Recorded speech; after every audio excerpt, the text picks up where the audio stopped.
आज आपण इतिहासाची साधने इयत्ता 7वीचा पाठ शिकणार आहोत. तर मला पण सांगेल का इतिहास म्हणजे काय?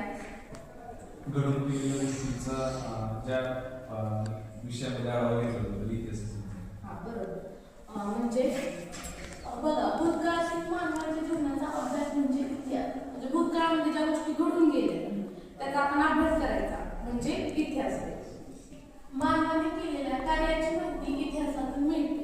इतिहास समजण्यासाठी विविध साधनांची गरज असते.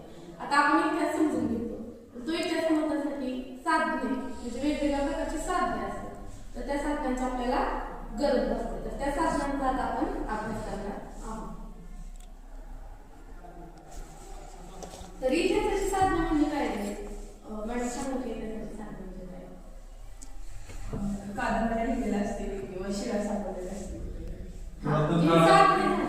त्याची व्याख्या काय? इतिहासाच्या साधनांची व्याख्या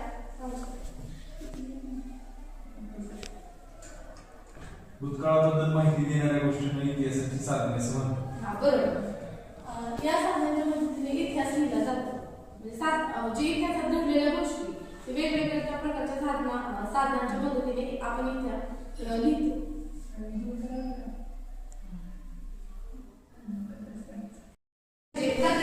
किंवा भिंतीवर कोरलेले लेख असे बृहदीश्वर मंदिराच्या परिसरातील लेख जे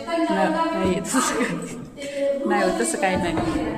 त्याच्यावर कोरलेला लेख हा प्राचीन काळातील लेख प्रसिद्ध लेख आहे. चालुक्य, राष्ट्रकूट, चोळ, यादव या राजांच्या काळात कोरलेले अनेक शिलालेख मिळाले आहेत. शिलालेख हा इतिहास लेखनाचा फार महत्त्वाचा आणि विश्वसनीय पुरावा मानला जातो. शिलालेख हा प्राचीन काळामध्ये फार महत्त्वाचा आणि विश्वसनीय पुरावा मानला जातो.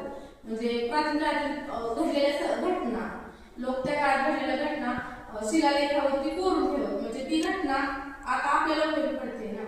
म्हणजे ती घटना कायम शिलालेख कोरली त्यामुळे ती नष्ट होऊ शकत नाही, कायम राहणारी आहे.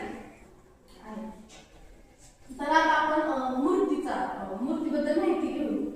तर वेगवेगळ्या मूर्ती म्हणजे दगडापासून मूर्ती प्राचीन काळात दगडापासून मूर्ती तयार केल्या जातात.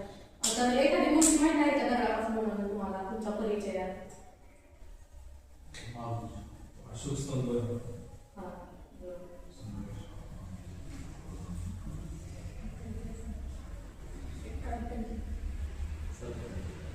ठीक आहे. तर आता आपण लिखित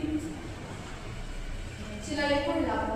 आता लिखित साधनांबद्दल माहिती सांगू. शिलालेख